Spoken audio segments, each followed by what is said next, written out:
Thank you, Mr. Speaker. My amendment would eliminate the statutory requirement for the Defense Department to provide Congress with an unfunded priorities list.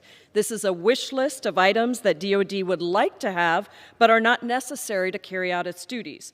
The practice doesn't meaningfully strengthen our national security. Instead, it worsens waste, fraud, and abuse in military spending.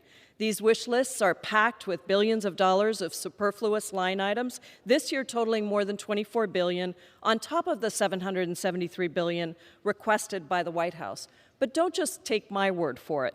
Defense Secretary Lloyd Austin said last year that the President's budget request for fiscal year 2022 met DoD's requirements, and yet DoD was required by law to submit these wish lists, which have not been approved by any top leadership at the Defense Department as actual priorities. Top DoD officials have in fact expressed strong skepticism about the practice. In a June 2021 hearing before the House Armed Services Committee, General Milley said of unfunded priorities, if they were critical, then they need to be higher on the priority list and in the base budget.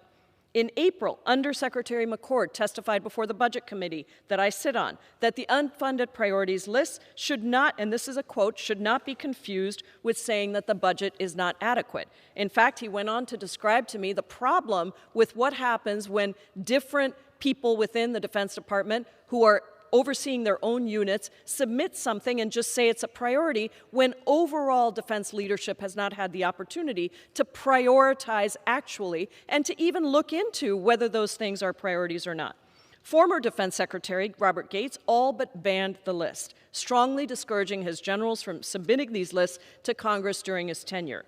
And despite the skepticism of top DoD officials, the Pentagon is required by law to submit these wish lists to Congress. It wasn't always that way. Though the practice has been around for a few decades, unfunded priority lists weren't statutorily required until 2017.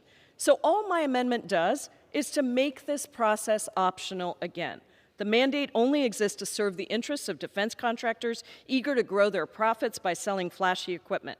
In 2021, the defense industry spent more than $118 million lobbying Congress to sell their products. And meanwhile, we can't even verify that the money that we authorized to DoD is spent responsibly because, as my colleague Ms. Lee said, it has never passed a budget audit.